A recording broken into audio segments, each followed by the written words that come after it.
Bueno, queridos, muy buenas. Estoy acá con un invitado absolutamente de lujo, autor de este libro, La clave es la libertad, que fue un libro que a mí me cambió el chip completamente y que es un libro que recomiendo leer y tener siempre a la mano, porque en la charla de café, de asado, de familia, cuando la gente dice la humanidad está en la peor etapa de la vida, nunca se puede haber estado tan oscuro, este libro con datos científicos, con investigación rigurosa, demuestra que no, que más bien todo lo contrario.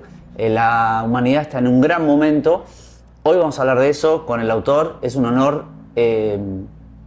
Nuestro entrevistado, querido Agustín Echevarne, muy buenos días. Muchas gracias por recibirnos. Un placer, un gustazo que estés acá, Gus, y me encantó conocerte, que ya nos estuvimos charlando un poco, así que un placer charlar contigo. Estuvimos charlando previamente, organizando la entrevista, había muchos temas para hablar y todo uno mejor que el otro. Me gustaría arrancar hablando acerca de lo que para mí me marcó profundamente este libro, que es la evolución humana.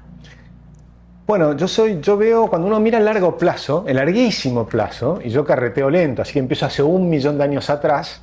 Entonces lo que tenés es un momento donde siempre hubo una evolución, pero que al principio era muy lenta. Tan lenta que, por ejemplo, encontrabas en las excavaciones el mismo hacha de mano sin que nadie se le haya ocurrido ponerle un mango 1 millón de años después. O sea, durante 1 millón de años la misma piedra con la misma forma, la gente la utilizaba como hacha. A alguien después se le ocurrió ponerle un mango y demás. Y esa evolución empieza a crecer cuando el ser humano logra dominar el fuego. Y al dominar el fuego cocina los alimentos. Y al cocinar los alimentos, la carne, y gracias a tener las proteínas y demás, se duplica el tamaño del cerebro. Es decir que la biología iba como más rápido que la tecnología. Pero a partir de ese momento los seres humanos empiezan a intercambiar, logran llegar a la agricultura, eso ya es hace 17.000 años atrás, y ahí empieza un momento espectacular, porque con ese momento de la agricultura empezamos a acumular capital, que en ese momento era el alimento. Acumulabas alimento, no tenías que salir a buscar comida todos los días. Venía el invierno, no estabas tan preocupado porque ibas a tener alimento durante el invierno y tenías ocio, tiempo libre para el ocio. Y eso es fundamental porque el ocio te genera la posibilidad de las invenciones, de las creaciones, mucho de las mujeres también, porque estaban más tiempo en su casa y demás, pero todo eso se empezó a desarrollar de una manera espectacular. Calidad de vida. Calidad de vida, se multiplican las neuronas, empezás a cocinar alimentos distintos, hacer las formas diferentes. Y ahí llegan, por ejemplo, los sumerios, que es el pueblo donde empieza la historia, ¿no? Con las escrituras cuneiformes, es decir, empieza la escritura, por eso empieza la historia. Un pueblo inventor, inventa el sistema sexagesimal para contar, ¿viste? Por eso contamos en las 12 horas del día, porque tenés 12 falanges contadas con el pulgar, ¿no? Y después, o 24 horas, 12 y 12. ¿no? Contadas por el pulgar, los 60 minutos. De nuevo, vienen del sistema sexagesimal. Y por eso los chinos cuentan así, porque te van contando sumando las falanges de los 4 dedos. Entonces, porque el pulgar lo usabas para contar. Así que fascinante cómo empieza eso, pero todavía era muy lento. Y esto, entonces, en un momento empieza a ser más vertiginoso. Y en ese momento empieza a ser más vertiginoso, uno empieza a decir, bueno, ¿qué pasó? Y ahí lo que pasó es que empieza una tecnología a crecer ya, siempre fue una exponencial, pero cuando llegas al codo de la curva, viene el crecimiento. ¿Acá en qué momento estamos hablando? Y esa es la revolución industrial, esa es la famosa revolución industrial. Empieza un crecimiento mucho más vertiginoso, porque antes los inventos eran cada 400 años, cada 500 años, tenías un gran invento, la brújula, un gran invento era mejorar para la navegación el timón, por ejemplo, ibas viendo, había inventos. El arado tenía algún tipo de mejora, pero 1000 años después seguías teniendo un arado tirado por bueyes. En cambio, cuando viene la revolución industrial cambia todo. Entonces la pregunta es, ¿qué pasó ahí? ¿Qué pasó ahí? Interrumpo 10 segundos este video para contarte acerca del sponsor de nuestro podcast, que es la consultora Gestión Productiva, la cual tengo el gusto de dirigir. En Gestión Productiva nos enfocamos en ayudar a personas y organizaciones a aumentar su nivel de productividad y eficiencia. Si crees que te puede servir aprender a administrar mejor tu tiempo, aumentar tu productividad, tu eficiencia y sentirte más liviano, alegre y feliz, por favor, no dudes en escribirnos. Y el que investigó eso fue Adam Smith. Y entonces Adam Smith que era un profesor de ética, un profesor que ha hecho la teoría de los sentimientos morales, un filósofo que estudiaba la naturaleza humana, empezó a darse cuenta que bueno, había algo maravilloso que estaba ocurriendo. No es que nadie lo digitó, nadie planificó la revolución industrial, sino que algo pasaba allí y entonces hizo un libro que se llamaba Una investigación sobre la naturaleza y la causa de la riqueza de las naciones. Nada más y nada menos. Nada más y nada menos. El libro fundamental. Y ese libro pasa a ser, gracias a ese libro, el padre de la economía. El estudio riguroso hecho por un filósofo de qué es lo que estaba pasando. ¿Por qué venía esa explosión de riqueza en algunas partes del mundo, no en todo el mundo? ¿Y por qué en esas partes del mundo? Y ahí viene entender el origen de esta abundancia que está viviendo el mundo. Y el origen precisamente son las ideas de la libertad, porque es permitir al ser humano apropiarse del fruto de su trabajo. Ese es el derecho de propiedad. Entonces, si vos sos dueño de tu mente, sos dueño de tu cuerpo, de tu espíritu, sos dueño de lo que producís. Y al ser dueño de lo que producís, bueno, si tenés un sistema regulatorio que hace que eso es tuyo, lo que vos producís, viene el florecimiento humano. Y ahí empieza la posibilidad del florecimiento. Y él encuentra ahí, entonces, en esa famosa metáfora de la mano invisible, que las personas buscando su propio beneficio lograban el bienestar general. Esa famosa frase que comemos no gracias a que está pensando en nosotros el panadero, el verdulero o el carnicero, sino que ellos están pensando en ellos y en sus familias, pero gracias a eso nos venden la posibilidad de que nosotros podamos comprar, ¿no?, nuestro pan de todos los días, nuestros almuerzos. Y la búsqueda libre del beneficio de cada uno de nosotros hace que en el conjunto todos nos beneficiemos en lo que se llama mercado. Exactamente, y mercado es el lugar donde intercambiamos, pero con una particularidad: intercambiamos libremente. Pues si nosotros nos juntamos y cambiamos algo, si no hay violencia, si cambiamos algo es porque los dos nos beneficiamos. Entonces la cantidad de productos inicial es la misma, lo cambiamos y aumentamos la riqueza. Entonces, ¿qué es la riqueza? Es un valor subjetivo.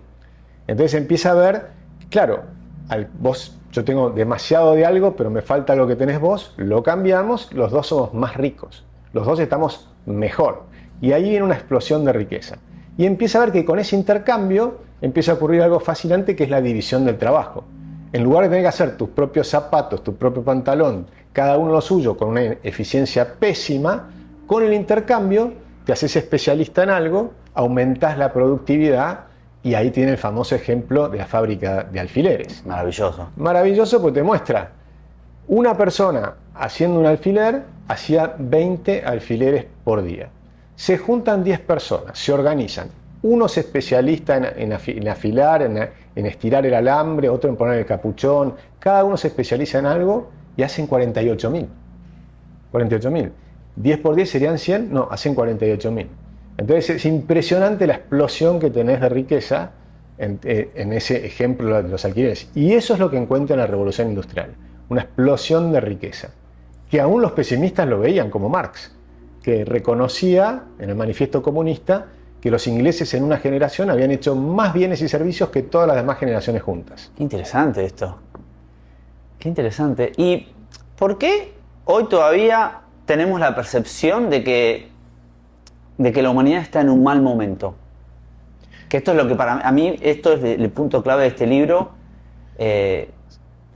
¿Por qué pensamos que la humanidad está mal? Bueno, ahí hay un biólogo que es Matt Ridley, que tiene una idea que creo que puede tener una pista de por qué ocurre esto, que es que en el cerebro todos los seres humanos tenemos, y compartimos con los chimpancés, porque el cerebro frontal lo desarrollamos después, pero la amígdala está en el cerebro primitivo y es lo que nos hace pesimistas. Y tiene una función, porque si vos estás en la selva y tenés un grupo de hojas que se empiezan a mover, y sos un optimista, decís, se levantó un vientito. Sos un pesimista, decís, capaz que es un tigre, mejor me subo al árbol, o me corro, o hago lo que sea.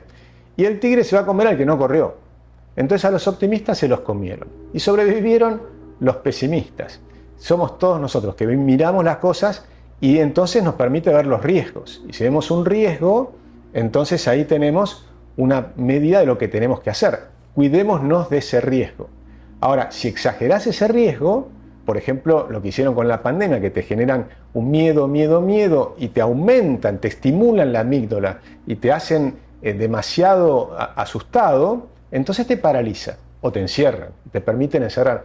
¿Cómo podías encerrar a casi todos los argentinos durante 7 meses si no les metías miedo? Claro. ¿Cómo logramos que los encierren? Si viene un gobierno de cualquier tipo y nos encerraban, nadie se iba a rebelar en 7 meses. Te meten el miedo y nadie se rebela. Y las propias personas criticaban al de al lado si quería salir a remar o si quería salir a correr un rato. Viendo en perspectiva, qué tremendo fue la cuarentena, ¿no? Fue tremendo. Pero tenés esta evolución porque lo fuimos controlando. Eso existe siempre, pero entonces, ¿cómo buscamos tener una idea más razonable de qué es lo que realmente está pasando? Sí. Ahora, objetivamente, porque tu libro tiene mucha data científica e investigación, objetivamente, hoy el mundo tiene más guerras o menos guerras que hace 500 años. ¿La calidad de vida promedio de las personas es mejor o es peor que hace 500 años?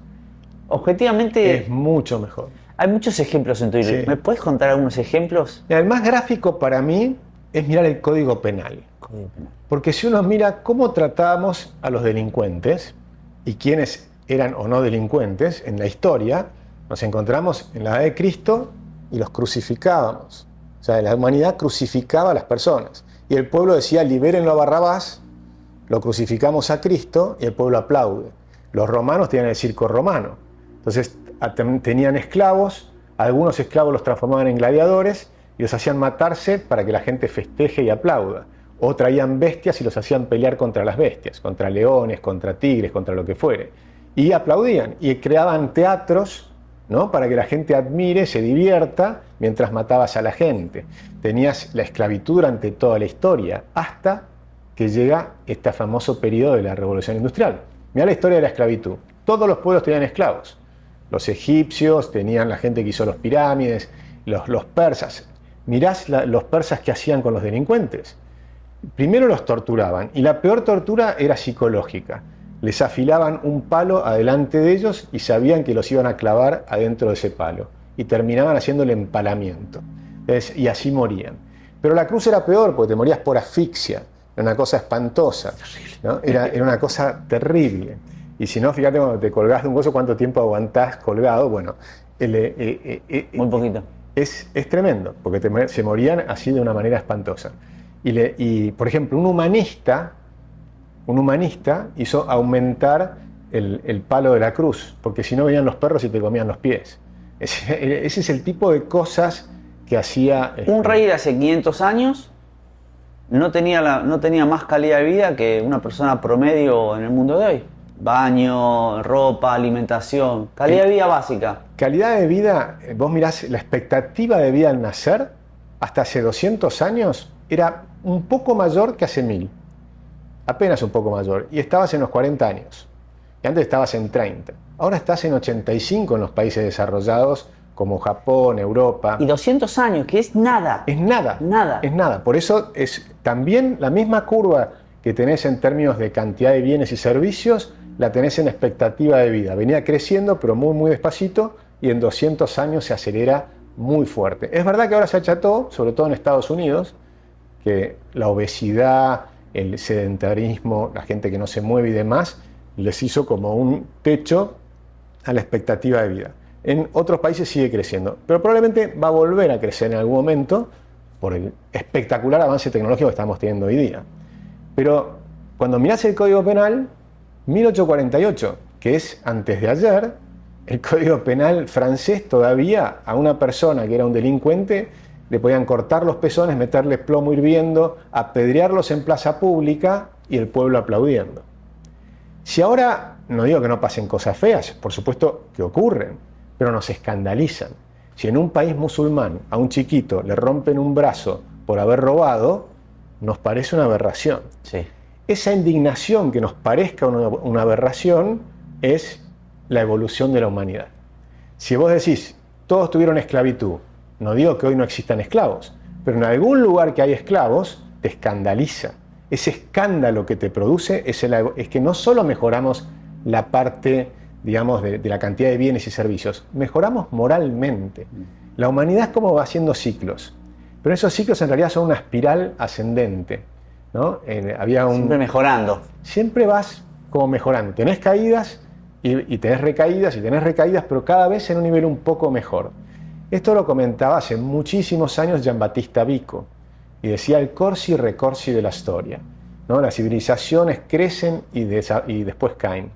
Pero en ese proceso, en una frase escondida de Giambattista Vico, dice el ser humano se va haciendo cada vez más humano. Claro. Nos vamos mejorando. La tendencia es ascendente. La psicología es evolutiva. Entonces, no solo es evolutiva la genética, lentamente, la tecnología aceleradamente, sino que la psicología es evolutiva. Una persona que corrige su cerebro y logra sacarse temas... nosotros tenemos con el cerebro como una especie digamos, de hardware, ¿no? Y sobre eso puedes hacer un sistema operativo. El sistema operativo es más difícil de cambiar que... El hardware es más difícil de cambiar. El sistema operativo también. Lo que es más fácil de cambiar después son lo que le metes adentro, que es lo que a vos aprendés y demás. Pero si vos vas un poco más abajo y desarmás el sistema operativo, cosa que se puede hacer con la... Bueno, me hablabas hace un tiempo que estábamos hablando de Sri Sri Ravi Shankar. Esto te permite cambiar el sistema operativo, mejorarte el cerebro. Incluso puedes cambiar hasta el hardware porque cambias ahí nos fuimos de tema un poquito, pero te pasás a mí me fascina, puedes mejorar la mielina y mejorás el desarrollo neuronal y demás. Pero, por ejemplo, una historia de violencia, como fue la esclavitud. Personas arrancadas del África, traídas a América, esclavizadas, azotadas, que pasaban después de padres a hijos y 100 años después seguís encontrándolo. Hasta que alguna persona logra bajar esa bronca. Lo fascinante que se ha demostrado es que no se la pasa a su hijo. Entonces, una vez que mejora... Ese bronco se dice ese enojo, esa angustia por lo que vivió. Ese enojo por la angustia, exacto, por la que vivió él, sus ancestros y demás. Una vez que lo lograste curar, no lo pasás a la siguiente generación. Eso a mí me hace ser muy optimista. Creo que hay una evolución. Después tenés retrocesos. Y capaz que ahora estamos en un retroceso, un momento donde... En algunos lugares. En algunos lugares. Yo pienso Palestina, el extremismo islámico. Esto que decís vos, este enojo, esta bronca, va pasando de generación en generación, porque hay una programación de inclusive los niños de 6 años ya están con la ametralladora. En esa parte, no. Pero en el conjunto, la humanidad claramente va en evolución. Sí, de una manera caótica, claro, medio difícil de percibir. Sí. Y por eso hablamos, una cosa es la amígdala, que te hace ver la parte negativa, que siempre la vas a encontrar, ¿no? Y lo otro es los datos, el cerebro frontal, la posibilidad de mirar realmente lo que está pasando, digamos, meditar, no repetir lo que te dicen otros, sino revisar lo que vos mismo pensás, ¿no? O sea, ser capaz del pensamiento crítico. O sea, la mayor parte de la gente lo que hace es repetir lo que escuchó de otras personas. Hay algunos que logran pensar. Y por eso a mí me gusta mucho esa época del iluminismo, donde se basaron todas estas ideas de la libertad que surgen del iluminismo, que tenían esa frase en latín que era sapere aude, atrévete a pensar. Wow. Pero atrévete a pensar por vos mismo. ¿Eso qué significa? Lee todo, lee a Marx, a Stalin, lee a Lenin, si querés, y lee a los liberales, lee a los keynesianos, lee a todos, a los filósofos, a Nietzsche, a Schopenhauer, lee a todos. Después pasalos por el tamiz de tu mente y de tu propia experiencia. Y ahí saca tus propias conclusiones. Y eso en ese debate, que es absolutamente necesario a la libertad y al progreso, un debate libre, que cada persona lo tiene que tener incluso adentro suyo, porque tenés que escuchar las distintas opiniones, eso es lo que te hace evolucionar. Y eso me parece que es interesante, es atrévete a pensar. En esto estamos hablando de la revolución industrial. Me encantaría escuchar tu punto de vista acerca de la revolución que estamos viviendo hoy, que es la inteligencia artificial. Desde mi punto de vista pasa algo que nunca vimos, que es que en el momento cero que sale esto en el celular, ya sabemos que esto va a transformar. Yo creo que no pasó esto con Internet, porque al principio Internet era, bueno, ¿y para qué sirve esto? Después de 3, 4 años nos dimos cuenta y todavía seguimos transformando. La revolución industrial llevó varias décadas hasta que se pudo vislumbrar el cambio. Lo mismo con la electricidad. Sin embargo, la inteligencia artificial, desde el mismo momento de su concepción, ya sabemos que vino para cambiar todo absolutamente en 1 o 2 años. Y muchas veces está este debate de cuáles fueron las revoluciones después de la industrial. ¿Cuáles fueron las cosas que después de la revolución industrial fueron hitos gigantes? ¿Y cómo evaluás vos el hito de hoy, la inteligencia artificial? Bueno, hay varios, ¿no? En la historia, la electricidad que mencionabas recién fue un hito muy importante porque te permitía encerrar, por ejemplo, la energía que producía un río, transformarla en electricidad, y eso era trabajo, era el potencial de hacer trabajo para mover una máquina. Y esa máquina reemplazaba el trabajo de muchos seres humanos y te liberabas. La mecanización en la agricultura, cuando empiezan a introducirse la cosechadora, por ejemplo, en vez de tener 100 personas cosechando el trigo, tenías una persona que, sin destruirse la espalda, acordate, tenías que agacharte todo el tiempo y con una hoz ir cortando espiga por espiga. En cambio, del otro lado, estabas sentado arriba de la máquina, al principio te la tiraban los caballos, después le pusiste un motor, y una persona con ese motor hace el laburo de 100 personas. Y esas 99 personas quedaron sin trabajo. Pero decís, ¿esto generó desempleo? No, lo que generó es por supuesto generó inconveniente, la gente tuvo que cambiar, hacer otra cosa, irse a las ciudades. Parte de la evolución que mencionabas. Por supuesto, es el capitalismo, para entenderlo, Schumpeter lo describe como la destrucción creativa. Entonces, todo esto vos construiste estas máquinas, destruiste una forma de trabajar, ahora trabajás distinto. Y al mismo tiempo todos van a tener alimento, que quizás antes no sucedía. Multiplicás el alimento, por un lado, el precio del alimento cae, se terminan las hambrunas, bueno, después ahí vuelven a resurgir, vuelven a salir, así que esa es una historia fascinante. Esto es lo que no vio Malthus, que vos hablas en tu libro, de lo que en ese momento no vio, que era que la productividad iba a crecer y el alimento iba a alcanzar. Claro, porque siempre hay como los pesimistas y los optimistas. Malthus era uno de los pesimistas. Él decía, veía que estaban las cosas andando mejor, y entonces que decía, bueno, pero anda mejor, pero la amígdala, ¿no? Te empieza a vibrar, te vibra la amígdala y le dice, no, pero acá todo no puede andar tan bien. Entonces, ¿qué estaba pasando? Bueno, si anda muy bien la alimentación y aumenta digamos, la producción de alimentos, va a aumentar la población. Y entonces en algún momento va a venir una cosecha mala y la población va a tener que reducirse y por lo tanto nos vamos a morir un montón. Entonces las hambrunas van a venir o las guerras van a volver a achicar la población. La población tiene que tener un límite. Pero lo que no vio es la productividad fenomenal del cambio tecnológico. Y el cambio tecnológico es la clave para entender esta revolución de la abundancia. Esto se termina la escasez en un montón de cosas. Claro, siempre seguimos viendo el vaso medio vacío. La pobreza en estos 200 años bajó del 90% a nivel mundial al 10%. De nuevo, 200 años. 200 años, en poquísimo tiempo. Toda la humanidad era pobre durante miles y miles y miles de años, millones de años. En 200, del 90% bajó al 10%. Pero seguimos viendo el 10% y nos indigna. O sea, uno ve la pobreza en algunos lugares de África y demás y te sorprende. Todavía en algunos lugares de la India. La India en muy poquitos años acaba de bajar la pobreza del 25 al 15. China, por ejemplo, ¿qué indicadores tiene?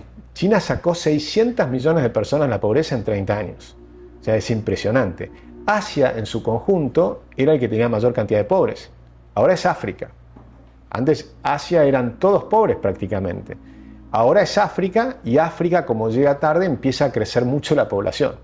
Entonces ahora tenés una enorme cantidad de población en África que todavía tiene una enorme pobreza. Está bajando en todas partes, salvo en los países socialistas.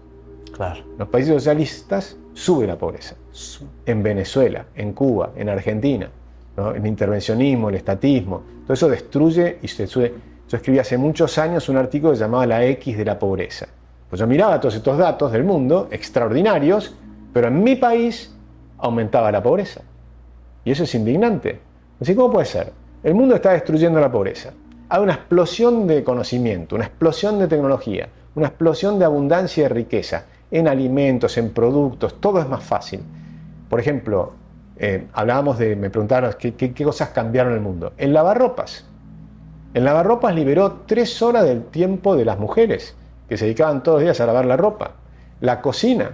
Antes cocinabas en 2 horas, ahora cocinás en 5 minutos si es necesario. Te compraste unos ñoquis prehechos, los tirás en el codo y cocinás, en 5 minutos te comes un plato. O en microondas. O en microondas, ¿no? Comida prehecha, además. Es decir, todos los electrodomésticos, la línea de montaje de Ford, que permitió que los costos de los autos bajen, pero después todos los productos bajaron porque todos se hacen con una línea de montaje. División del trabajo a la enésima potencia. Y la logística, la distribución, el tiempo de viaje. La distribución.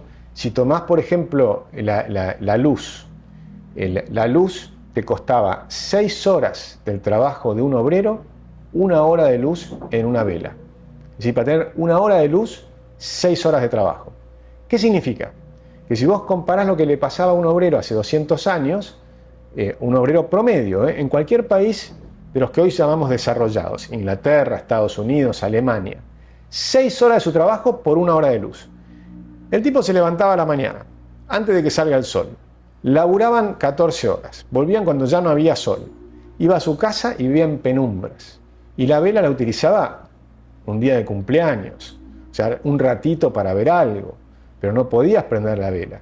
O sea, la oscuridad de la noche, si un chiquito tenía miedo, no le podías prender la luz para ver que no había monstruos. O sea, es decir...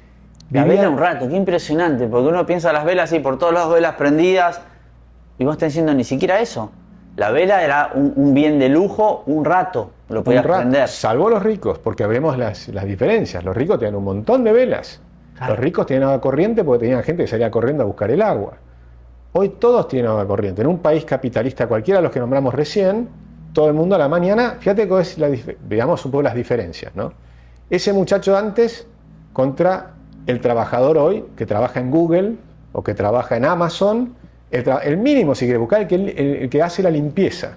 El tipo llega en auto.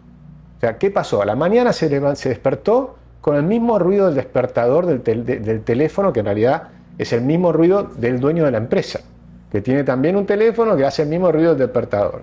Entonces va al baño, abre, tiene agua corriente caliente, fría, igual. Se cepilla los dientes son todos inventos espectaculares, con flúor, con pasta de dientes que le elimina las caries. Entonces mejora la salud. El tipo continúa hacia el día y se sube al auto. Y el auto es un auto que por ahí vale la mitad, o por ahí vale 1/10, o por ahí no, porque el de Amazon anda en un auto que no vale nada, porque se compra un Honda de esos baratelis. Pero suponte que no, que al tipo le gustan los autos caros y se compra un auto caro y el otro no puede. Pero las prestaciones del auto son las mismas. La velocidad tiene un límite. Vas a 65 millas en Estados Unidos, no puedes pasar de ahí. O sea que van a la misma velocidad, con aire acondicionado, con la radio que prende, con todo exactamente igual. La vida de uno y la vida del otro es muy parecida. Es muy parecida. Se visten igual, ya no se visten diferente. Comen igual. Ahora tenemos pollos para todo el mundo. Antes las proteínas las comían nada más que los ricos y los otros tenían que comer pan y conformarse con pan y con agua y con alguna cosita más. Es decir, o el puchero, que era meter todas las sobras de las cosas y con esas sobras cocinabas el puchero, ¿no? Es decir que las diferencias se achataron. Ahora, escucho esto y no puedo no preguntarte esto porque va a escuchar esto mucha gente de Argentina. Y de repente en Argentina hay 40% de pobreza y nosotros vivimos en Pilar, no hace falta alejarse mucho. Te alejas 10 minutos de cualquier centro urbano de las grandes ciudades y ves una cosa que es espeluznante. Hay mucha miseria, mucha pobreza, mucha falta de infraestructura. ¿Esto es una excepción lo que pasa en Argentina? Eso es el peronismo. Pero el peronismo es el pobrismo. Y el pobrismo son los enemigos del comercio. Y los enemigos del comercio tienen una larga historia. Hay un libro de Antonio Escotado, que son 3 tomos gordos, pero que valen la pena, que se llaman Los enemigos del comercio. Y te remonta a la época de Cristo, los esenios y demás. Todos los que alaban la pobreza y que dicen que la pobreza es una virtud. Podemos incluir incluso al Papa Francisco. Iba a decir eso, no quería meterla, pero la iglesia, el Papa Francisco. No toda la iglesia. No toda la iglesia. El Papa Francisco parece que ¿Los jesuitas, por ejemplo? No todos los jesuitas. Ni siquiera todos los jesuitas. Rodrigo Sarazada, que es jesuita, al contrario, él te va a explicar que no hay que hacer todo este tema del asistencialismo, porque la alabanza de la pobreza, sumada al asistencialismo, es la destrucción de la personalidad individual. Entonces, la posibilidad de que la gente salga por sí mismo, que crezca y demás. Y no tiene nada que ver con las enseñanzas de Cristo, porque hay una tergiversación enorme de lo que fueron sus enseñanzas. Pero si vos mirás, vas a encontrarte que vas al conurbano que yo recorro, vas ahí al lado de Pilar, vas un poquito antes, en José Cepaz, es un municipio creado en el año 1995, gobernado 100% por el peronismo. Nunca gobernó nadie que no sea peronista. Es un desastre. Tenés 3 barrios rojos con 15.000 habitantes, que es la peor parte que tienen, sin cloacas, con un montón de narcotráfico o narcomenudeo, ¿no? Que le falta hacer cloacas, una cantidad de cosas, calles inseguridad de tierra, galopante. Inseguridad galopante. Por supuesto, con el asistencialismo destruyen las familias. Entonces tenés muchas familias monoparentales. Eso está estudiado en Estados Unidos, en Canadá, en Australia, en Nueva Zelanda. Cada vez que hay un asistencialismo permanente, se destruyen las familias. Por ejemplo, y esto lo decían en la época de Reagan. Milton Friedman hizo estudios espectaculares sobre esto. Hay un documental, habla de esto y casos concretos de Inglaterra, de cómo el asistencialismo pasó destruyó. En todos lados. Thomas Sowell, que es negro y él estudió las comunidades negras en Estados Unidos. Y él te dice, el asistencialismo nos destruyó. Claro. ¿Y por qué nos destruyó? Imagínate una chica negra de 16 años que quedaba embarazada. Entonces, ¿qué ocurría? Digo, no importa el color, lo que digo es de una persona que estaba de ingresos bajos y demás en una comunidad específica y quedaba embarazada. Si reconocía al padre, que por ahí era un chico de 18 años, ¿qué pasaba? Se juntaban los 4 abuelos y los apoyaban para que formen una familia. El chico tenía que empezar a trabajar, armar una familia, los ayudaban y eso a la larga iban a ir progresando. ¿Qué pasa ahora? Si vos no reconoces quién es el padre, o sea, si la chica no reconoce quién es el padre, le daban todo. Casa, comida, educación para el hijo, el Estado. Pañales, el Estado le da todo. Y entonces el chico queda descastado. Y ahí aparecen las bandas, los gangs, como dice el Estado. Todo esto lo estudia Thomas Sowell. Y entonces queda la familia monoparental, que nunca va a ser igual, ¿no? Cuando te falta el padre en la familia. El chico descastado, que no pertenece ahora a la familia, quedó fuera de su propia familia, que podría haber formado. Y entonces, ¿qué es lo que ocurre con estas bandas? Que empieza la delincuencia y todo lo demás. Eso está muy estudiado. Míralo en Argentina. Te dan planes sociales. Durante 20 años viven de planes sociales. Les matás la autoestima. A una persona que vive de dádivas, le matás la autoestima. Y lo que siguiente paso de matar la autoestima es que crece el resentimiento.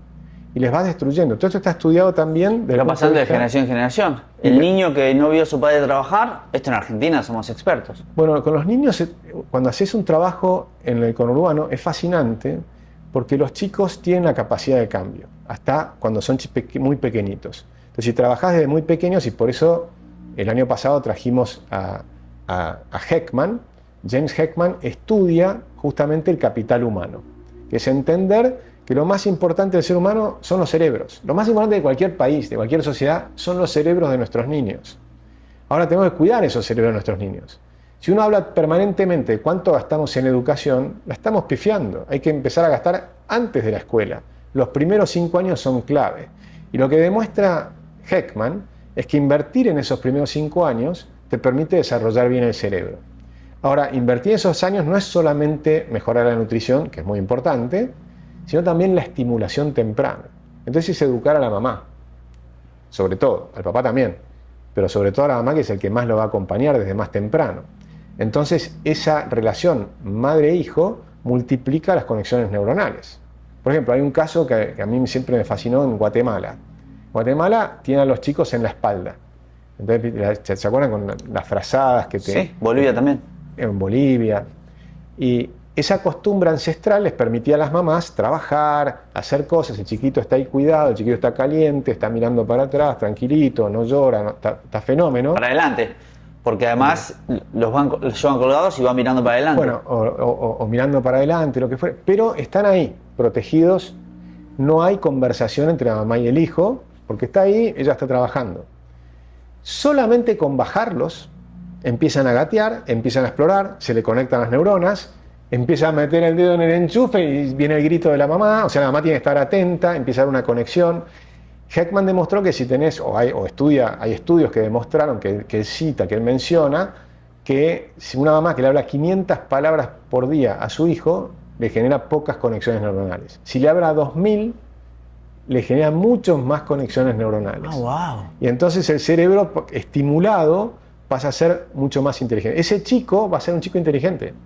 Si no lo tuvo, no lo podés rehacer más tarde, porque en esos primeros 1000 días se duplica el tamaño de las conexiones neuronales, se multiplica a la enésima la cantidad de conexiones que tenés y demás. Entonces es muy importante esa etapa. Después, por supuesto, la educación es importante y tenés que tener una cosa muy buena. Y eso es lo que después te va a igualar las oportunidades, entre comillas, porque jamás vas a igualar las oportunidades. Y eso es otro tema que es muy clave, ¿no? Entender que lo que hay que hacer es multiplicar las oportunidades, no igualarlas. Porque igualarlas solamente significa cortar cabezas. Al que se destaca, lo cortamos. Y esa es la destrucción de los países. La mala interpretación de lo que es la igualdad. Claro, porque la igualdad está como, tiene que venir papá Estado a permitir que todos tengamos la igualdad, o para mí la muy mal llamada, entre comillas, igualdad de oportunidades, y en definitiva eso termina nivelando a todos para abajo. No somos iguales. Hombres y mujeres no somos iguales, somos iguales. Yo creo que hay que escribir un libro que se llame El elogio de la desigualdad. Porque la desigualdad es el motor del progreso. Es el que encuentra la cosa distinta. Es el que hace las cosas mejor. Es el que se esfuerza más. Es el que es más creativo. Es el que es más imaginativo. Y que arrastra a toda la humanidad. Y después lo copiamos. El que eligió la luz, el que inventó la luz era un desigual. El que inventó el arado era un desigual. Pero y nos arrastró a todos para arriba. Los que les gusta el fútbol, ¿no? Por ejemplo, veían a Pelé y Pelé era un distinto. Era desigual, era Pelé. Después todos miraban a Pelé y todos empezaron a jugar mejor al fútbol. Y después viene un Maradona y todos miran a Maradona y empezás a imitar. Después lo miran a Messi.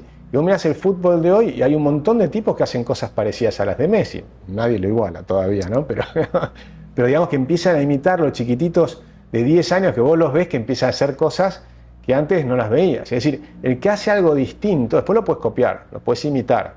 Pero el primero, obviamente, es un desigual. ¿Por qué vanagloriamos la...? Está muy bueno lo que dijiste, escribí un libro elevando la desigualdad. ¿Por qué se vanagloria la igualdad? ¿De dónde arranca eso? Yo creo que ahí viene, inicialmente los que hablaban de la igualdad eran los liberales, pero los liberales hablaban de igualdad ante la ley. Eso. Y eso era esencial, porque eso era decir somos todos iguales. Y esta cosa que parece obvia, por ejemplo, nuestra constituyente en 1994 la destruyeron. A ver, ¿por qué? Bueno, porque en nuestra constitución actual no somos todos iguales. ¿Por ejemplo? Los aborígenes. Los aborígenes. Le pusieron derechos diferentes a los que son aborígenes. A nosotros en el año 1813, nuestros patriotas liberales, en la asamblea del año 13, dijeron se acabaron los títulos de nobleza, que era una desigualdad, y se acabaron las prerrogativas de sangre. ¿Qué son los aborígenes? Prerrogativas de sangre. Por sangre tenés derechos diferentes y además derechos colectivos que son espantosos frente a los derechos individuales que son espectaculares. ¿Por qué? Porque el derecho individual significa que cada persona tiene derecho. El derecho colectivo es que una tribu, por ejemplo, tiene derechos.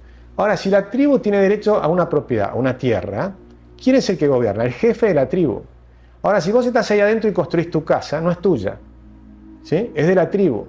Ahora, si vos estás en internet y qué sé yo, empezás a desarrollar tu inteligencia en esa comunidad, en esa tribu, y estás en tu casa y demás, y estás construyendo y demás, pero te surge un trabajo para irte. ¿Tenés que vender tu casa? No podés.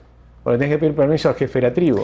¿Y qué te va a pedir a cambio el jefe de la tribu? Tiene un poder sobre vos que después vienen todas las violencias sexuales, un montón de temas que pueden ejercer porque son dueños tuyos de alguna manera. Hablaste de cambios constitucionales. Obviamente detrás de esos cambios está el poder político, y cuando me decís este ejemplo de la tribu, lo que me viene es, claro, todo esto es a favor de un sistema político corporativo, de grandes sindicatos, de corporaciones que gobiernan todo, pero terminan siendo pocas corporaciones. Bueno, el peronismo en sí es una corporación... Y si vos te fijas, es la batalla entre el individuo y lo colectivo. Si nosotros creemos que cada ser humano es un fin en sí mismo, por más que se junten 10 o 20 y voten y haya democracia y qué sé yo, no puedes afectar los derechos de un solo ser humano, por más chiquitito que sea, ¿no? Por más chiquitito que sea, y eso es lo que hacen los liberales, defender a cada persona particular, chiquita. Por eso las minorías, los gays y demás, los derechos de las mujeres, son todas batallas de los liberales, que lucharon por las minorías, porque la minoría más pequeña es el individuo. Entonces, cuando queremos defender al individuo, no es porque sos egoísta, que esa es una gran tergiversación que hacen los de izquierda. No, son individualistas diciendo Como si fuera algo malo. como si individualista fuera egoísta. Claro. Y no es egoísta. Todo lo contrario. Es todo lo contrario, es defender el derecho de cada uno. Y que si somos muchos, no puedes sacrificar a uno por lo colectivo. En cambio, los movimientos colectivistas, de derecha o de izquierda, es lo mismo. El fascismo es igual que el comunismo. O sea, no son muy diferentes. De hecho, el nacionalsocialismo viene del socialismo. Nacionalsocialismo. Absolutamente. Lógico. Y Hitler tenía claramente la idea de abolir la propiedad privada. Veía al fascismo o al nazismo como un medio para llegar más tarde a aquello, pero siempre pensando que la nación está arriba. Y eso es crucial para ver el auge y la caída de la Argentina. Cuando vos mirás el auge de la Argentina es porque esos patriotas de 1810 y después la generación del 37, Alberdi, Sarmiento, Echeverría, Cané, Mármol, todos ellos defendían los derechos individuales de cada persona. Somos todos iguales ante la ley. No importa la sangre, no importa dónde venís, no importa si estabas antes, si estás después, todos somos iguales. Una maravilla extraordinaria. Es una evolución de la humanidad. Extraordinaria, a mi juicio, la más importante. Y ahí viene la explosión, el florecimiento de la naturaleza humana, el florecimiento de las sociedades, el florecimiento de la riqueza también, y eso que estamos viviendo. Pero nuestros constituyentes del 94 se lo olvidaron. Se lo olvidaron. Esta esencia básica, nuestros abogados se lo olvidaron. Se olvidaron de entender lo más importante, que es la defensa del individuo frente a lo colectivo. Llevándolo a algo muy actual, porque esto es la cuestión de ficha limpia, prácticamente pasa lo mismo, que ojalá que se apruebe ahora en el Senado. Está pasando esto, por las dudas si ven este video más tarde. Es un interés corporativo defendiendo no te voy a decir una prerrogativa de sangre, pero un privilegio que de una es casta. De una casta, sí. Que es, che, vos sos diferente a cualquier otro trabajador que para cualquier trabajo tiene que tener ciertos requisitos, y si sos un senador, un diputado, no. Fíjate que a mí me interesa ver de dónde viene el problema. Y el problema para mí viene muy temprano en Argentina. En 1907-1908, la reforma de Ramos Mejía de educación, que tacha una parte importantísima, que en la pedagogía en Argentina, en las escuelas estatales, pero también pasó a las privadas, suprimieron la categoría de soberanía individual. Era importantísima. Significa que cada uno es soberano. Mariano Moreno decía hay que educar al soberano. El soberano era cada persona. Cada persona es soberana de sí mismo. Tacharon soberanía individual y empezaron a hablar de soberanía nacional. ¿Vieron que ahora todo el mundo habla de soberanía nacional? Los nacionalismos. Crear el ser nacional. Que además decían, había muchos inmigrantes, les prohibieron hablar italiano. Les prohibieron enseñar italiano. Porque había mucha inmigración de Italia. Querían crear el ser nacional argentino. Y esa idea fue poner lo colectivo por arriba de lo individual. Y por eso después surgió un partido... ¿Y cuál es la motivación de eso? Ramos Mejía, ¿me estás contando que es quien introduce este cambio? Sí, eso fue básicamente por el miedo a la inmigración. El miedo a la inmigración, la amígdala, ¿no? La amígdala. Empieza a ponerte el miedo. Y con el miedo al inmigrante, qué sé yo, va a desaparecer la argentinidad. ¿Qué es la Argentina? Nadie sabe. Bueno, tengo que construirla. La historia de Mitre, que trata de hacer un mito para construir una historia medio mítica. O sea, ¿se podría decir que vino de una buena intención en algún punto? Una buena intención, había que educar al soberano, empezó con una muy buena intención y que funcionó muy bien los primeros, diría, por lo menos del año 53, de la Constitución del 53 hasta 1930, espectacular. Pero las bases del problema fue empezar a hablar de nacionalismo. Irigoyen ya era bastante nacionalista, pero después vino el golpe de Uriburu, que era un golpe nacionalista. Y después vino el golpe de Perón, que era un golpe nacionalista. Pero la gente se olvida, es el general Perón, ¿no? Que en realidad era el coronel, cuando hizo el golpe de 1943, con Ramírez, Farrell y demás. Entonces ahí, ese golpe de Estado es poner a la nación arriba del individuo, ¿no? La Constitución la destruyeron. La Constitución era para defender al individuo contra el gobierno. La Constitución era defender al individuo contra el gobierno. Toda la declaración de derechos y garantías de cada persona, ¿no? Y entonces eran los beneficios de la libertad para todos los habitantes del mundo que quieran habitar el suelo argentino, siempre y cuando sean de buena voluntad, ¿no? O sea, y entonces no ibas a permitir que vengan terroristas y demás, pero sí... Bueno, ahí hay otro punto que quizás hace 100, 150 años no se tenía en cuenta, muy buena voluntad. Hoy el problema de las inmigraciones masivas, por ejemplo en Europa, es un tema.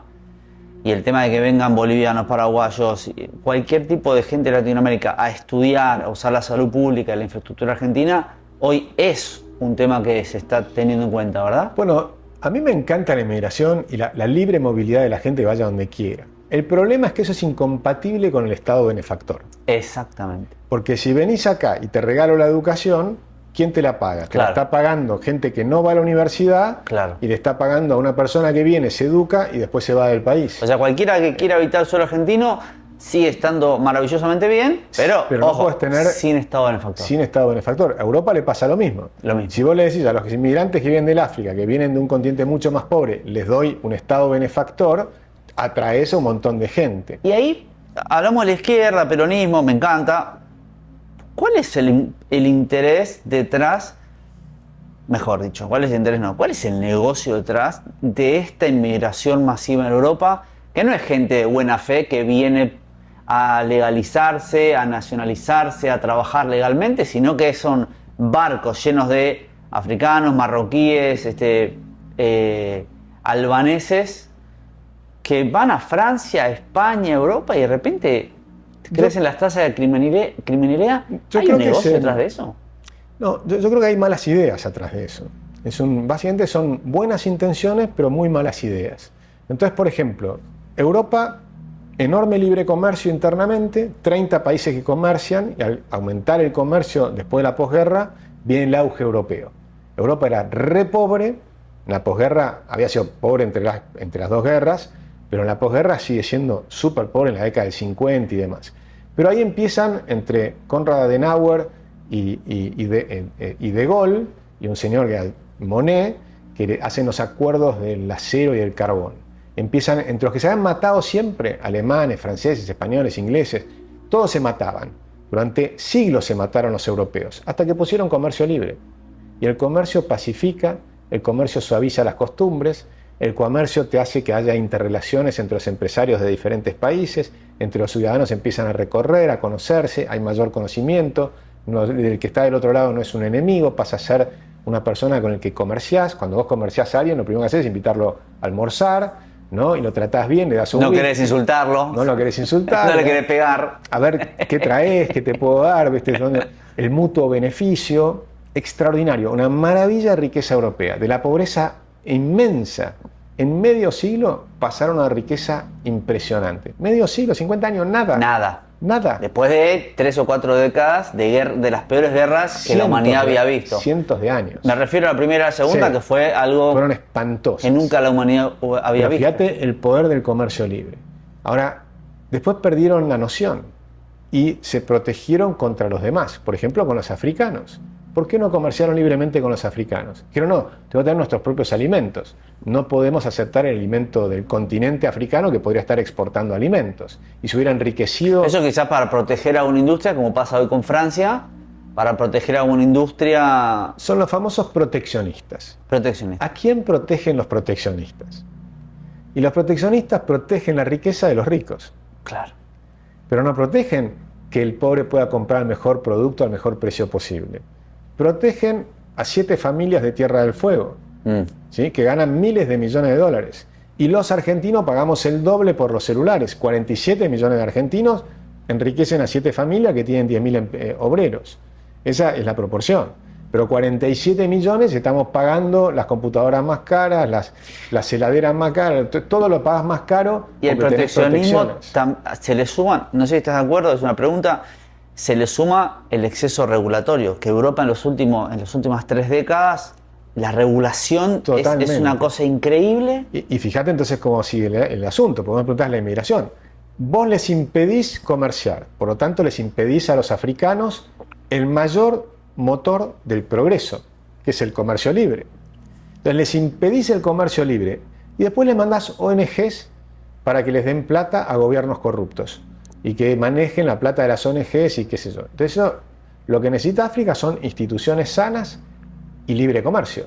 Y van a progresar de una manera espectacular. Entonces, ¿qué pasó en China? China protegida durante muchísimos años. El crecimiento era cero. Vos sabés que vimos unos 200 años de crecimiento. En el mundo occidental, en China, hasta 1979, el crecimiento per cápita fue cero. Cuando hablan de las tasas de crecimiento chinas como una cosa encomiable, pues cero. Del 79 en adelante, antes no. Las tasas tradicionales de China en los últimos 200 años de crecimiento era cero.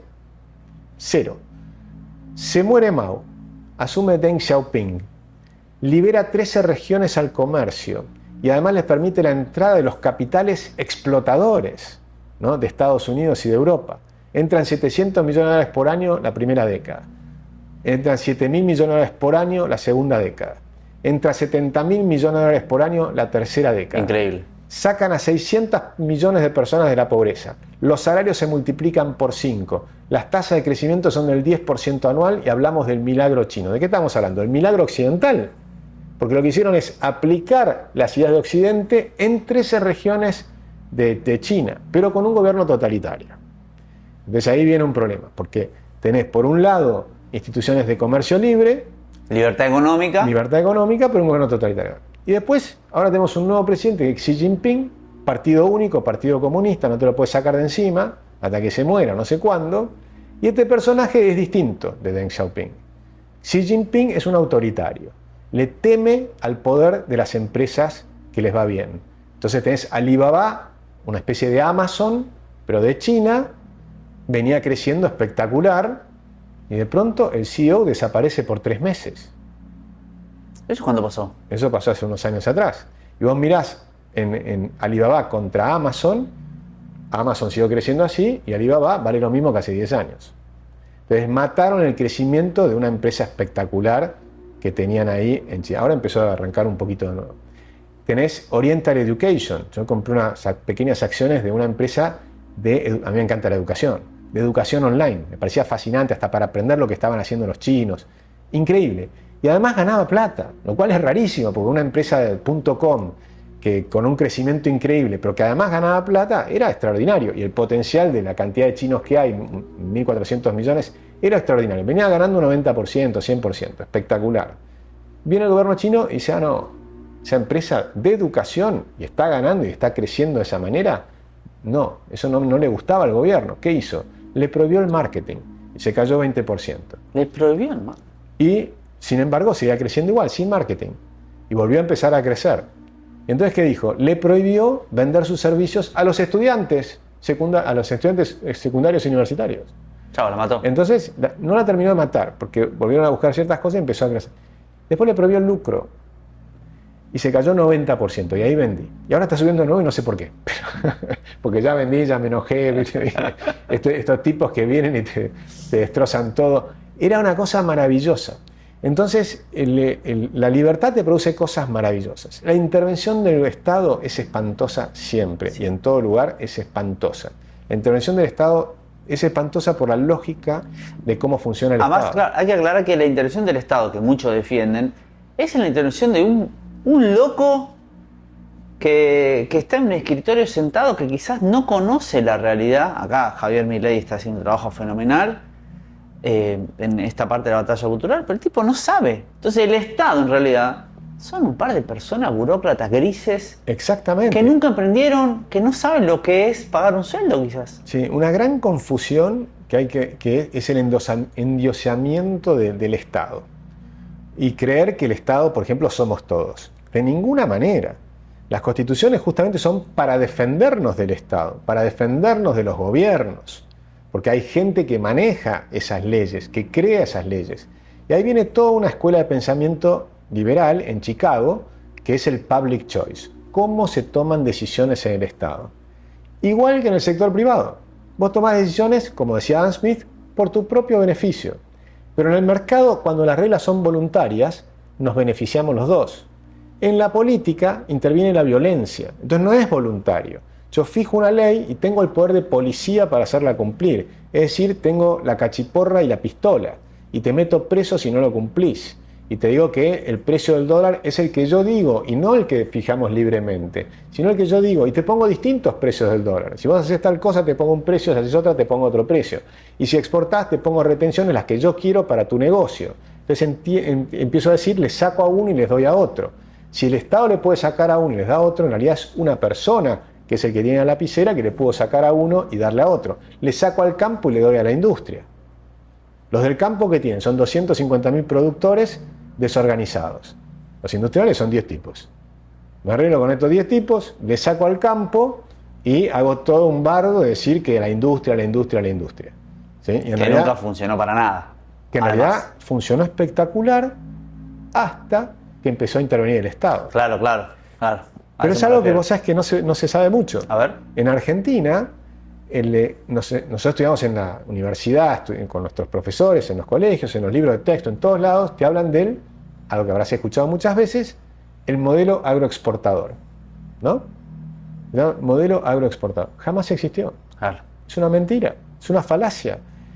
Alberdi decía que nuestro modelo, el de la Constitución Argentina, el de 1853, en un libro maravilloso que les recomiendo a todos, que es el Sistema Económico y Rentístico para la Confederación Argentina, Mirá, ese no lo leí. que explica la Constitución, artículo por artículo, y explica la lógica que tiene, dice que esta Constitución prohíbe el socialismo, prohíbe el mercantilismo, que es el corporativismo del que hablas vos, y esa idea de regular para que un sector le vaya mejor que a otro y demás. Entonces, está prohibido en la Constitución del 53, ¿no?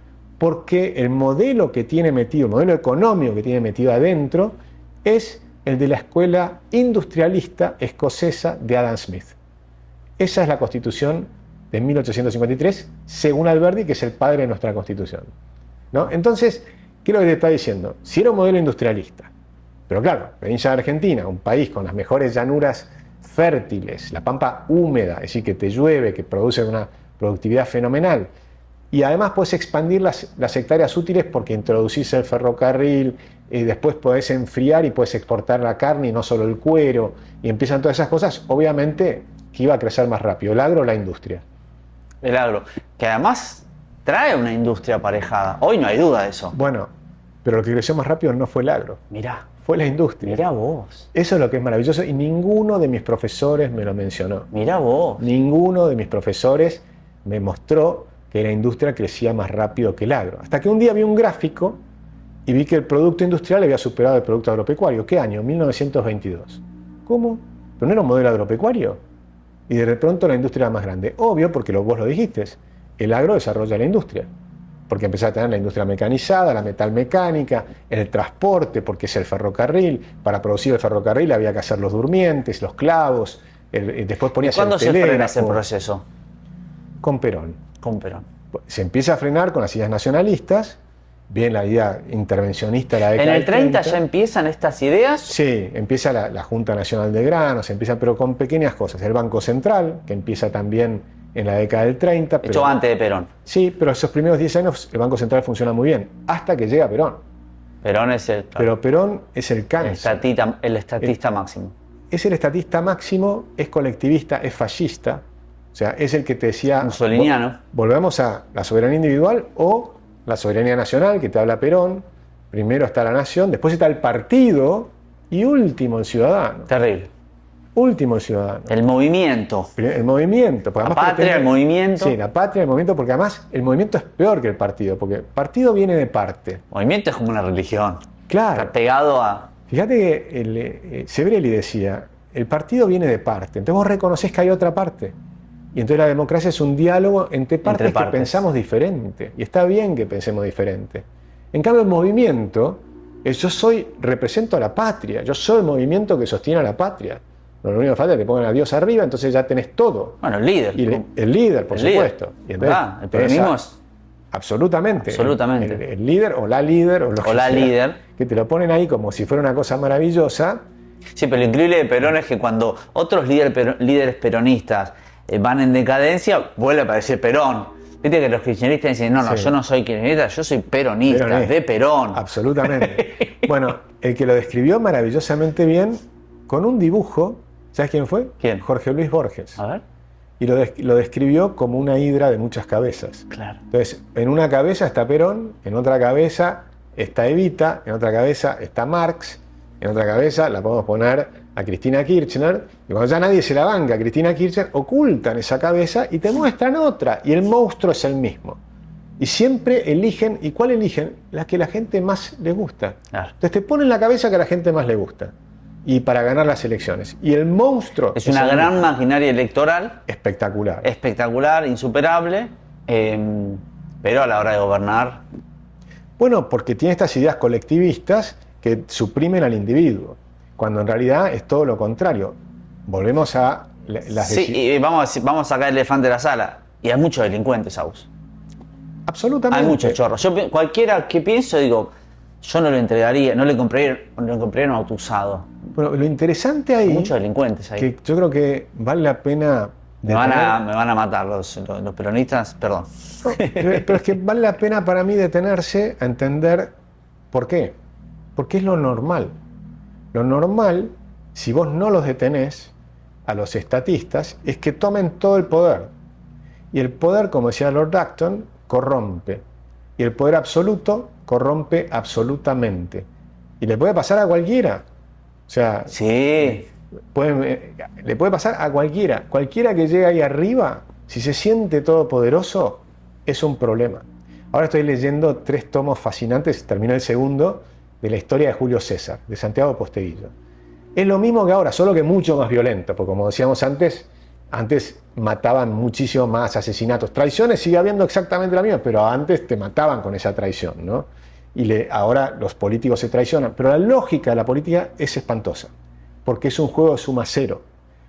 La lógica privada, en el mercado libre, intercambiamos voluntariamente, viene la lógica estatal, suma cero, en la otra ganamos los dos, en la lógica de la política, lo que gana uno lo pierde el otro, entonces es despiadado, y entonces la lógica de lo que hacía César, por ejemplo, para llegar a ser senador, era endeudarse para comprar votos. ¿Te suena conocido? Sí. Y después usar el poder ¿para qué? Para repagar la deuda. Entonces tenés que usar el poder para enriquecerte. Por supuesto, repagás la deuda y te haces multimillonaria, preguntarle a Cristina. Entonces usás el poder, vas a ser senador como de la senadora, y desde el poder ganas plata.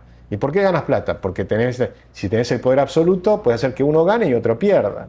Entonces, pero si yo te hago ganar a vos, flaco, algo me lo devolvés. Y ahí aparece la corrupción. Entonces la corrupción es lo natural a la política.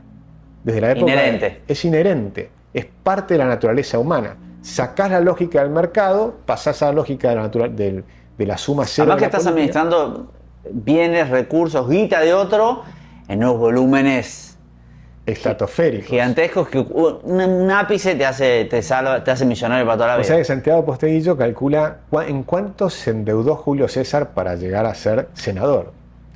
500 millones de euros de hoy. 500 millones. Él estima, por supuesto es una estimación, 500 millones de euros. O sea, una inmensidad. Pero claro, en esa época el senador tenía poder.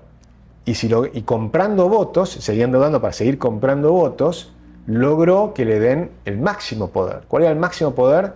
Poder ser el jefe de las legiones, del ejército. Del ejército. O sea, ser jefe de las legiones romanas disciplinadas. Conquistabas una nueva provincia. Y esa nueva provincia que conquistabas, la saqueaban.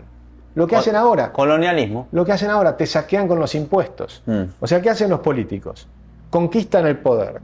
Te saquean con 155 impuestos, te roban el dinero y ellos lo reparten y se quedan con una parte. ¿Qué hacía César? Lo mismo, conquistaba una provincia, la saqueaba y después compraba un triunfo. ¿Qué era el triunfo? Era mostrar los carros que entraban a Roma con todo lo que se habían robado de la provincia saqueada. Habían saqueado a todos sus templos, los cáliz de oro, de plata, las cosas que tenían. Y toda la gente. Y todo el mundo aplaudiendo. Una parte eso se lo daba al Estado y se quedaban con otra parte. Pagaba sus deudas y era multimillonario. Ese era el mecanismo romano, que no es muy distinto del mecanismo actual. Si vos mirás la historia del kirchnerismo, es lo mismo. Provincias pobres, municipios pobres, saqueados y políticos millonarios. Ya no te hablo de gobernador, intendente. Pinches y pan y circo. Millonarios y pan y circo. Y pan y circo. Pan y circo. Y por eso subsidian también a las artistas, subsidian a... Para que mantengan ese relato. Pan y circo. Pan y circo. Pan y circo. Es tremendo. Es todo lo opuesto a lo que es el liberalismo. Por eso los odian tanto. Porque el liberalismo es decirle a la gente, vos podés. somos iguales. ¿Cuál es la diferencia? Y lo que está pasando es que la gente se está despertando y lo está viendo a nivel mundial. Yo creo que, bueno, siempre están estas tensiones, ¿no? Sí. Pero hay una parte de la gente que se empieza a dar cuenta. Sí. Siempre estamos hablando de mayorías. Acá, Sí. ni siquiera mayorías absolutas, porque este mecanismo que vos decís de compro voto y reparto, bueno, con que haya un 30 o un 35% afín a mí, la democracia peronista funcionó siempre. Bueno, funcionó para ellos. Para Pero ellos, claro, por supuesto. porque además la por supuesto. democracia no es el mejor sistema. No. Pues nuestro sistema no es la democracia. Otra de las falsedades es hablar de democracia, democracia, democracia. Cuando nuestra Constitución no habla de eso. Dice que nuestro sistema de gobierno, ¿cuál es? Republicano. República representativa federal. Con división de poderes. Son los tres elementos. Y Alberdi, que no era un tonto, no le pone coma y no le pone i. Es decir, es un único sistema compuesto de tres partes, pero es un único sistema, republicano representativo federal. Ese es nuestro sistema. ¿La república qué significa? Que tenés división de poderes garantizadas por la Constitución. La Constitución que tiene declaraciones y garantías de tus derechos, de cada uno, que no te las pueden... Lo que pasa es que no la cumplieron. No cumplieron la Constitución desde muy temprano. Entonces, desde 1922. Vos tenés derecho de propiedad, garantizado por las declaraciones y principios básicos de la Constitución. El derecho de propiedad es básico. La ley de alquileres de 1922 incumple y lo hace, 1922. entre comillas, a favor de los inquilinos, en contra del dueño de su propiedad, que había construido una casa y te la da en alquiler, según las condiciones que fija libremente contigo. Entre privados. Bueno, entonces viene el Estado y ese caso llega a la Corte Suprema, el caso Bermejo, y ahí está el fallo, el Colano, y hay un fallo en disidencia que explica todo esto, que destruir eso es destruir el derecho de propiedad. Y destruir el derecho de propiedad era si yo hago un esfuerzo, construyo mi casa, después hago un esfuerzo mayor y construyo una segunda para poner en alquiler y garantizarme mi jubilación, que eso era la forma en que se hacía. Bueno, si yo le pongo un límite y le bajo el alquiler, ¿quién más va a construir una casa para otro? Entonces baja la inversión, destruís todo el sistema. El sistema es lindísimo, es una maravilla el sistema de la libertad. Cuando lo intervenís hacen desastres. Ese fue en 1922. Y después, en 1927, hay otro fallo peor todavía. O sea que ese fallo fue a favor de la regulación. A favor de la regulación, en contra de la propiedad privada. Y entonces ahí ya empieza el desastre, la época de Irigoyen. Y después tenés el fallo en 1927. Un beso a los radicales también. Sí, pero no a todas, porque Alem era liberal. No, ya sé, pero por la duda. Un beso a los... Va a aparecer un radical acá a decir. Y sí. Abrazo a todos ellos. Y después tenés 1927, otro fallo de la Corte Suprema, terrible fallo, terrible. La Constitución decía que había un límite para poner impuestos. Cuando vino la crisis de 1890, Carlos Pellegrini, ídolo de los conservadores, pone impuestos inconstitucionales.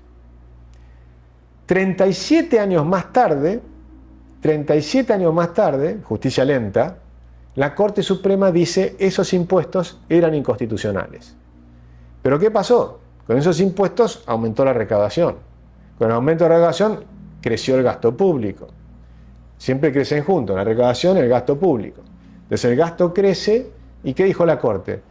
Y ahora esos impuestos son indispensables. Son inconstitucionales, pero son indispensables. Entonces, de facto, los tengo que aceptar. Y esa es la doctrina de facto. Y con esa doctrina de facto, después la Corte acepta el gobierno de facto de la revolución de Uriburu. Y a partir de ahí viene la siguiente doctrina de la Corte, que es espantosa, que es la de la emergencia. Crisis del 30 en Estados Unidos, se expande al mundo, recesión mundial, intervencionismo en Estados Unidos, se incumple la Constitución también en Estados Unidos, se incumple la Constitución en Argentina y eso se lo llama la doctrina de la emergencia. Y desde entonces Argentina está de facto y en emergencia. Entonces te ponen impuestos de emergencia, que eran los réditos o las ganancias, de emergencia por un periodo determinado, los pusieron en Inglaterra en las guerras napoleónicas, termina la guerra con Napoleón, eliminan el impuesto a las ganancias, pero después una vez que lo aprobaron los políticos, lo quieren para siempre. Bueno, acá hay casos. Acá el impuesto al cheque, también de emergencia. ingresos brutos. El aumento del IVA en emergencia. Claro. O sea, siempre vienen las emergencias y por un periodo limitado de tiempo, que después se extiende para siempre, incluso Cavallo, ¿no? Te puso el impuesto al cheque. El aumento del IVA también fue de Cavallo. Es decir, que eso contamina a todos. En la emergencia, el susto, pones un impuesto. Pero después el impuesto queda para siempre. Y saqueás a la gente. La excusa de la emergencia y no respetás la Constitución. Entonces, ¿para qué sirve la Constitución? Con la doctrina de facto y la de emergencia, la Constitución es un papel que no sirve para nada. Porque el sentido de la Constitución era garantizar tus derechos de cada individuo. Que el Estado, por más que voten los diputados, no te puedan sacar la plata.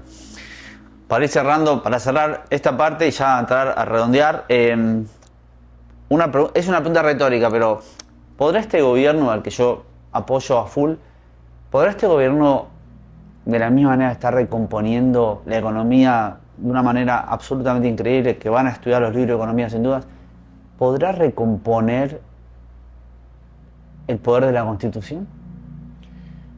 Es una muy buena pregunta. Yo creo que esta Constitución hay que reformarla. Pero eso requiere 2/3. Requiere mucha batalla cultural. Que haya mucho convencimiento de los argentinos, y no una mayoría, una supermayoría de los argentinos, que vuelva a creer en el individuo, en que cada uno tiene que desarrollarse, que cada uno es responsable de su vida, que cada uno tiene que mejorarse, y que al mejorarse va a poder mejorar el conjunto. Pero tiene que cada uno hacerse cargo. ¿Ves en nuestro presidente algún atisbo de que quiera dar esa batalla, esa parte de la batalla cultural? Yo creo que él viene dando esa batalla cultural. Él le viene diciendo a los chicos: yo quiero crear no ovejas sino leones. ¿Qué te está diciendo? Levántate, crecé. Milei es un educador. Si vos lees los discursos de Javier Milei, vas a encontrar que es un discurso que tiene como múltiples niveles. Tiene un nivel que lo entienden pocos economistas, porque incluso hace a veces digamos, frases que tienen que ver con economistas que entienden de matemática, que ya son un conjunto mucho más chiquitos. Y él le gusta mucho las matemáticas, ibas a su oficina y tenía ecuaciones matemáticas, diferenciales, integrales, o sea, él piensa a través de las matemáticas, que no es el caso de la mayoría de los economistas. Él lo tiene. Que ni siquiera digo que sea lo mejor, pero él lo tiene, entonces en el discurso vos vas viendo que tiene un nivel muy elevado, al que llega muy poca gente, que no lo entienden, pero después logra resumir los temas a cosas muy concretas. La casta. En 2 palabras te está hablando de lo que vos hablas cuando hablas del corporativismo, ¿no? Esto de los sindicatos, las corporaciones de empresarios, los políticos, pero también los contadores, los economistas, los abogados que consiguen que les regulen los honorarios. Todo se hace a través de corporaciones, corporativismo. Buscamos un privilegio. Buscamos que el Estado me defienda a mi sector, a mi corporación. Son todas las corporaciones que se sientan en la mesa de diálogo. Nada más espantoso que la mesa de diálogo. Ya escucho la palabra diálogo. No, pero la mesa de diálogo es la mesa de los corporativistas. Claro, claro. Son 10 tipos que van a arreglar. Y quedan afuera todos los demás. Claro. Y en esa mesa de diálogo de las corporaciones destruyen a todos los demás y le sacan la plata al campo, que son 250.000, que después votan a esto porque no entienden lo que está pasando. Entonces ahí tenés, por eso es un tema de educación, es un tema de educarse, porque además Isaac Asimov decía una cosa maravillosa: la única educación posible es la autoeducación. Si uno no quiere educarse, nadie te va a educar. O sea, tiene que lograr nacer de vos mismo. Y hoy estamos en la era de oro de la autoeducación. Y YouTube, sí. inteligencia. Y eso para mí es fascinante porque me da un enorme optimismo. Nos quedó afuera un tema que en las charlas dijimos que no queda afuera, pero nos quedó fuera hablar de inteligencia artificial. La entrevista ya vamos a ir redondeándola, pero queda abierta la invitación para hablar de inteligencia artificial en una próxima. También estuvimos hablando en la previa acerca de la meditación, así que quiero dejar registrado que Agustín es admirador, seguidor, digamos, de Sri Ravi Shankar. Lo estamos invitando al curso del arte de vivir. Será un gusto que tomes esa experiencia. Que nos contó en la previa que ya tuvo una experiencia, así que trajimos un libro regalo de Ravi Shankar.